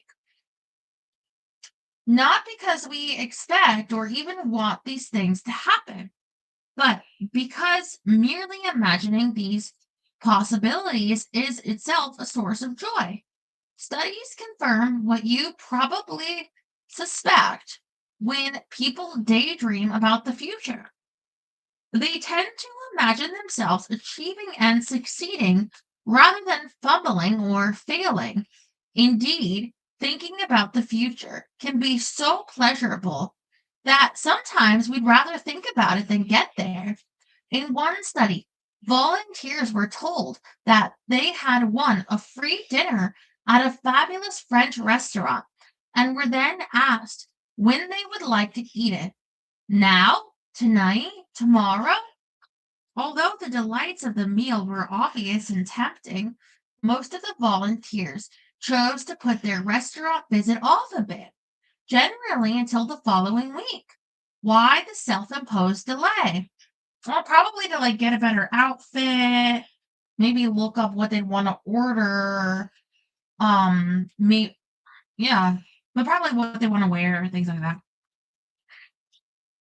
because by waiting a week, these people not only got to spend several hours slurping oysters and sipping Chateau Cheval Blanc 47, but they also got to look forward to all that slurping and sipping for a full 7 days beforehand. Forestalling pleasure is an inventive technique for getting double the juice from half the fruit. Indeed, some events are more pleasurable to imagine than to experience. Most of us can recall an instance in which we made love with a desirable partner. Not me. Sorry. You know what I was thinking? They say exercise is enjoyable. So I feel like he's recommending just putting it off like as long as possible. Like if you were going to exercise like tomorrow, why not wait until next year? Because then it makes it just, you can think about it, all those endorphins, and then that would be really, that would make you the happiest, don't you think? As opposed to doing it like, several times a week or something. You're not putting it off enough. Or a wickedly rich dessert. Lord, Lord, Lord. Only to find that the act was better contemplated than consummated. Oh no, I like wickedly rich. I love. Oh my god, a donut like that milkshake, even better than I thought it would be, and I thought it would be great. Really made me happy. No, what are you talking about? People wouldn't order them again if they were if it didn't. I know. um, and in these cases, people may decide to delay the event forever. Hear that? He recommends you never exercise. Uh, for instance, volunteers in one study were asked to imagine themselves requesting a date with a person on whom they had a major crush. And those who had had the most elaborate and delicious fantasies about approaching their heartthrob were least likely to do so over the next few months. We like to frolic in the best of all imaginary tomorrows. And why shouldn't we? After all, we fill our photo albums with pictures of birthday parties and tropical vacations rather than car wrecks and emergency room visits because we want to be happy when we stroll down memory lane. So, why shouldn't we take the same attitude toward our strolls up Imagination Avenue? Although imagining happy futures may make us feel happy, it can also have some troubling consequences. Researchers have discovered that when people find it easy to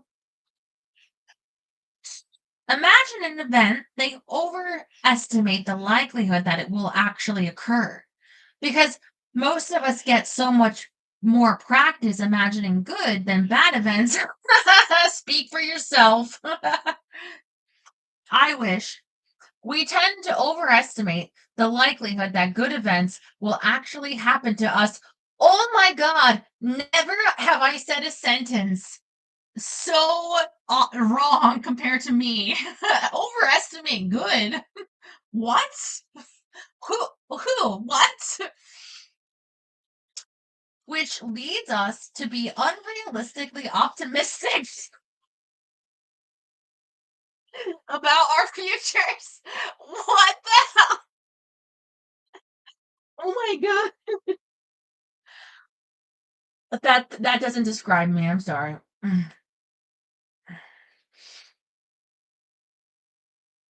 For instance, American college students expect to live longer, stay married longer, and travel to Europe more often than average.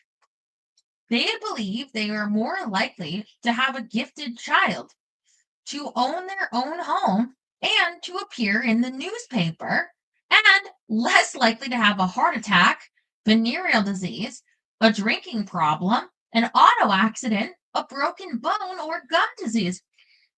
This makes a lot of sense. American college students probably have more money and they're going to make more money because they have a college degree. Okay. And then if you accompany that with a desire to go to Europe, then yeah. I've never wanted to go to Europe. I don't even have a passport. So if they think more than average, then sure. Also, they're more likely to be married longer. Yeah. If they're choosing to get married based on love and not some kind of a friggin' green card scam, one after the other, after the other, after the other, if they're choosing to not offset the marriage numbers of people getting into bullshit marriages just to crank up the numbers, then yeah, that totally makes sense. And what was the other one? Do you believe they're more likely to have a gifted child? Sure, sure. Most people are like, I think I'm likely to have a really like ungifted child. I mean, people think their kids are gifted just because they like eat with the right end of the fork, you know? Anyway,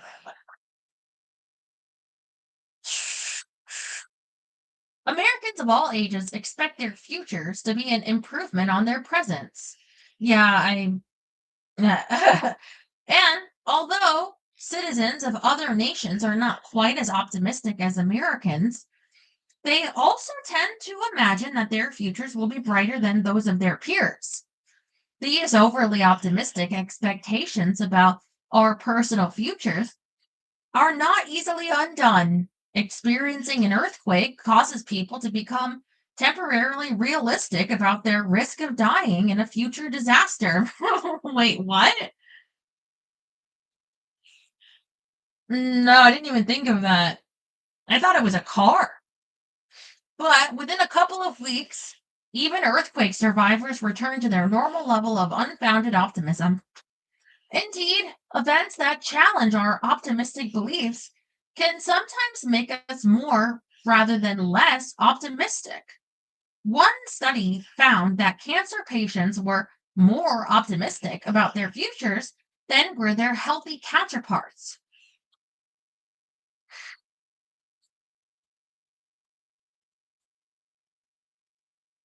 Of course, the futures that our brains insist on simulating are not all wine, kisses, and tasty bivalves. They are often mundane, irksome, stupid, unpleasant, or downright frightening. And people who seek treatment for their inability to stop thinking about the future are usually worrying about it rather than reveling in it. Just as a loose tooth seems to beg for wiggling, we all seem perversely compelled to imagine disasters and tragedies from time to time.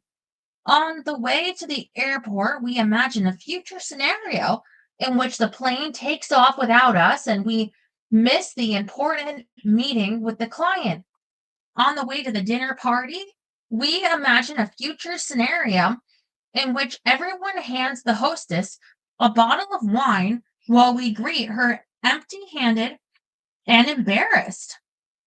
On the way to the medical center, we imagine a future scenario in which our doctor inspects our chest x ray, frowns, and says something ominous, such as, let's talk about your options. These dire images make us feel dreadful, quite literally. So, why do we go to such great lengths to construct them? Two reasons. First, anticipating unpleasant events can minimize their impact. For instance, volunteers in one study received a series of 20 electric shocks and were warned 3 seconds before the onset of each one. Some volunteers, the high shock group, received 20 high intensity shocks to their right ankles. Other volunteers, the low shock group, received 3 high intensity shocks and 17 low intensity shocks. Although the low shock group received fewer volts than the high shock group did, their hearts beat faster. They sweated more profusely and they rated themselves as more afraid. Why? Because volunteers in the low shock group received shocks of different intensities at different times, which made it impossible for them to anticipate their futures. Apparently, three big jolts that one cannot foresee are more painful than 20 big jolts that one can. The second reason Why we take such pains to imagine unpleasant events is that fear, worry, and anxiety have useful roles to play in our lives.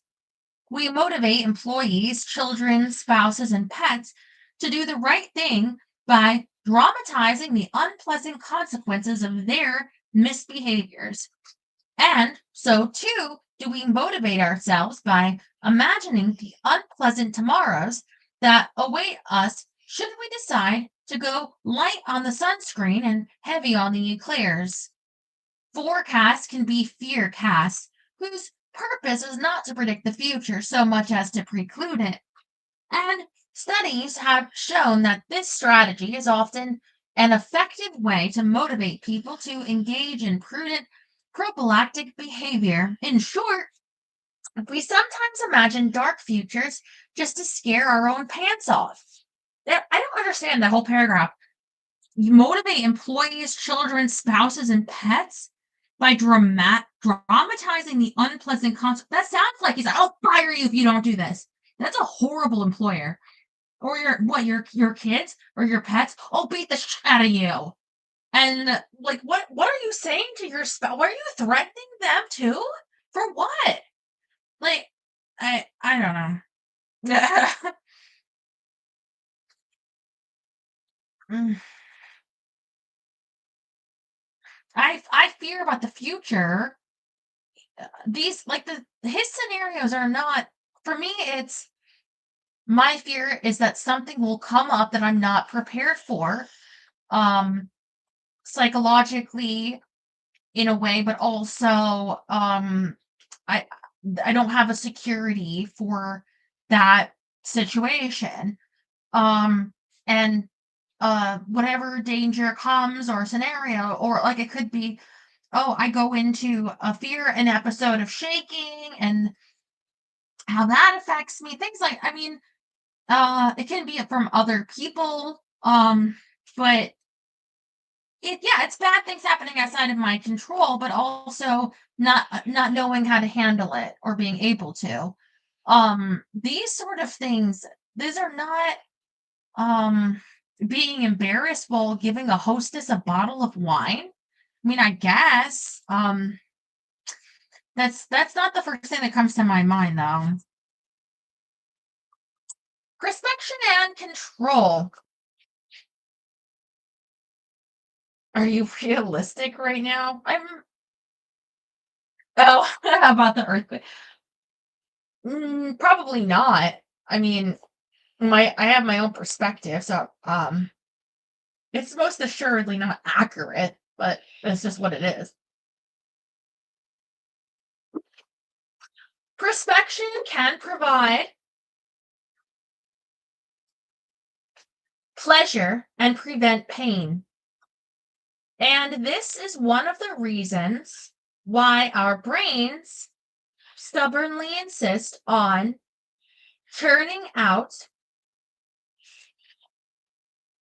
one out thoughts of the future. But it is not the most important reason. Americans gladly pay millions, perhaps even billions of dollars every year to psychics, investment advisors, spiritual leaders, weather forecasters, and other assorted hucksters. Weather forecasters are hucksters? I mean, spiritual advisors, you mean church? I mean, they do a lot of good. Investment advisors, well, you'd suppose they have a better expertise than whatever career that you're. What are you talking about? uh, who claim they can predict the future.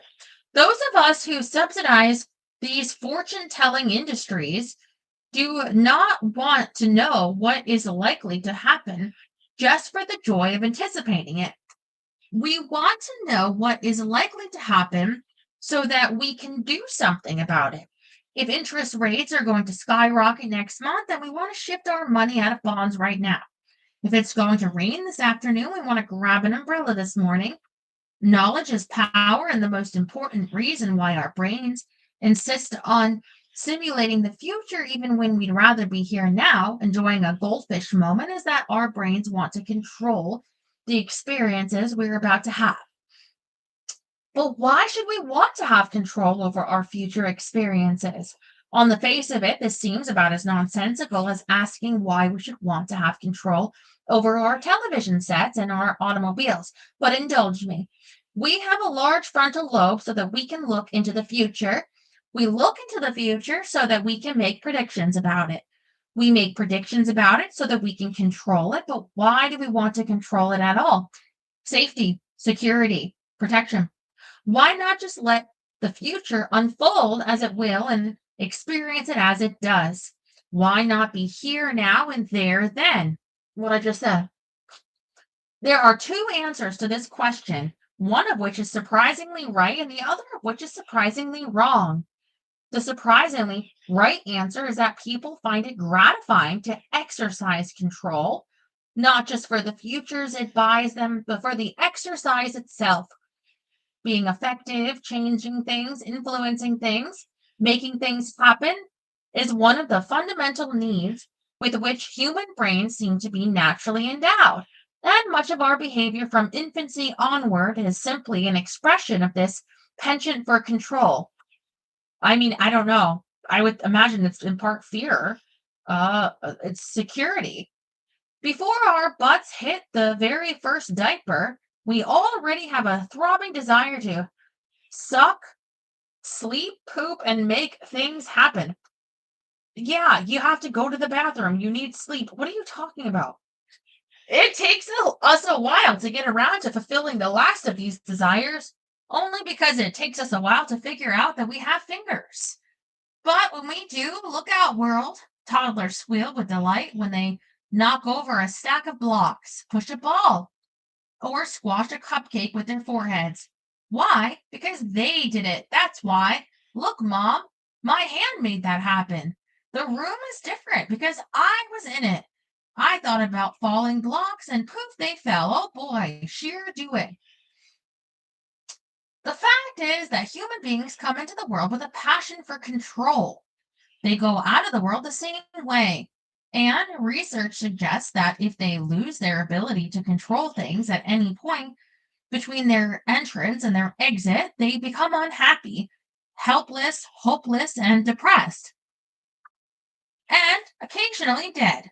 In one study, researchers gave elderly residents of a local nursing home a house plant.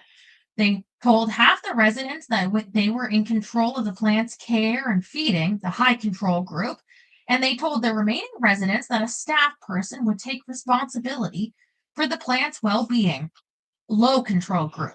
6 months later, 30% of the residents in the low control group had died. Wait, what the fuck? Compared with only 15% of the residents in the high control group. What? This is so twisted. This is what? You killed their plant to kill them? A follow-up study confirmed the importance of perceived control for the welfare of nursing home residents. But had an unexpected and unfortunate end. Researchers arranged for student volunteers to pay regular visits to nursing home residents. Residents in the high control group were allowed to control the timing and duration of the student's visit. Please come visit me next Thursday for an hour. And the residents in the low control group were not. I'll come visit you next Thursday for an hour. After 2 months, residents in the high control group were happier, healthier, and more active and taking fewer medications than those in the low control group. At this point, the researchers concluded their study and discontinued the student visits. Several months later, they were chagrined to learn that a disproportionate number of residents who had been in the high control group had died. Only in retrospect did the cause of this tragedy seem clear. The residents who had been given control and who had benefited measurably from that control while they had it were inadvertently robbed of control when the study ended. Well, then I guess according to you, the person in charge of the study felt a lot of control over killing off the elderly. Fuck. Apparently, gaining control can have a positive impact on one's health and well being, but losing control can be worse than never having had any at all. Our desire to control is so powerful, and the feeling of being in control so rewarding. I would say speak for yourself, but I feel like you clearly are. It's not, I don't think it's about the control. I think it's about protection. Ugh. For instance, people bet more money on games of chance when their opponents seem incompetent than competent, as though they believe they could control the random drawing of cards from a deck and thus take advantage of a weak opponent. People feel more certain they will win a lottery if they can control the number on their ticket, and they feel more confident that they will win a dice toss if they can throw the dice themselves. People will wager more money on dice that have not yet been tossed than on dice that have already been tossed but whose outcome is not yet known. And they will bet more if they, rather than someone else, are allowed to decide which number will count as a win. In each of these instances, people behave in a way that would be utterly absurd if they believed that they had no control over an uncontrollable event. But if somewhere deep down inside they believed they could exert control, even one smidgen of an iota of control, then their behavior would be preferably perfectly reasonable. Well, you know what? Then I guess that gives me some insight into another reason of my severe depression. I have zero control over my life at all. And horrible things happen to me that I don't want and have no control over. I'm on a website at this moment that could take me down at any time. Um, I have I have no control over my car, and you know what? I don't have the time to list because I want to finish this. There's only two more pages left, and I want to finish part one. But yeah, I could go on. Okay. Here. Vision of control. Okay. Deep down inside, that's precisely what most of us seem to believe. Why isn't it fun to watch a videotape of last night's football game even when we don't know who won? Because the fact that the game has already been played precludes the possibility that our cheering will somehow penetrate the television, travel through the cable system, find its way to the stadium, and influence the trajectory of the ball as it hurtles toward the goalposts.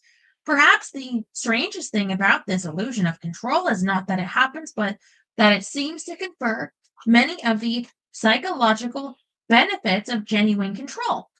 In fact, the one group of people who seem generally immune to this illusion are the clinically depressed, who tend to estimate accurately the degree to which they can control events in most situations. Oh God, no comment. Oh God. These and other findings have led some researchers to conclude that the feeling of control, whether real or illusory, is one of the well springs of mental health. So, if the question is, why should we want to control our futures? Then, surprisingly, right answer is that it feels good to do so, period. Impact is rewarding, mattering makes us happy. The act of steering one's boat down the river of time is a source of pleasure, regardless of one's port of call. Now, at this point, you probably believe two things. First, you probably believe that if you never heard the phrase the river of time again, it would be too soon. Amen. Second, you probably believe that even if the act of steering a metaphorical boat down a cliched river is a source of pleasure and well being, where the boat goes matters much, much more. Playing captain is a joy all its own, but the reason why we want to steer our ships is so that we can get them to Hanalei instead of Jersey City. The nature of a place determines how we feel upon arrival, and our uniquely human ability to think about the extended future allows us to choose the best destinations and avoid the worst. We are the apes that learn to look forward because doing so enables us to shop among the many fates that might befall us and select the best one. Other animals and must experience an event in order to learn about its pleasures and pains, but our powers of foresight allow us to imagine that which has not yet happened and hence spare ourselves the hard lessons of experience. We need to reach out and touch an ember to know that it will hurt to do so, and we need an experience, abandonment, scorn, eviction, demotion, disease, or divorce to know that all of these are undesirable ends that we should do our best to avoid. We want and we should want to control the direction of our boat, Because some futures are better than others, and even from this distance, we should be able to tell which are which. This idea is so obvious that it barely seems worth mentioning, but I'm going to mention it anyway. Indeed, I'm going to spend the rest of this book mentioning it because it will probably take more than a few mentions to convince you that what looks like an obvious idea is, in fact, the surprisingly wrong answer to our question. We insist on steering our boats because we think we have a pretty good idea of where we should go, but the truth is that much of our steering is in vain, not because the boat won't respond and not because we can't find our destination, but because the future is fundamentally different than it appears through the perspectoscope. Not just as we experience illusions of eyesight and illusions of hindsight, so too we experience illusions of foresight, and all three types of illusion are explained by the same principles of human psychology. What? Okay, well, there's just an onward that goes into the future, and then we'll start part two tomorrow. So yeah, we'll end it there for the night. We're almost done with part one. What did you think of that? Hold on. Mm-mm.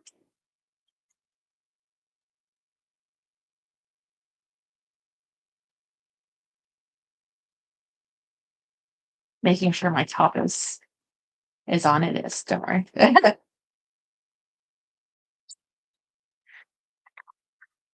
thought that was fun.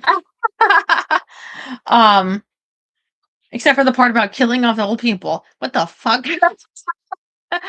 Like, um, but yeah, I see what he's saying. Um, about what he's setting up about predicting in the future.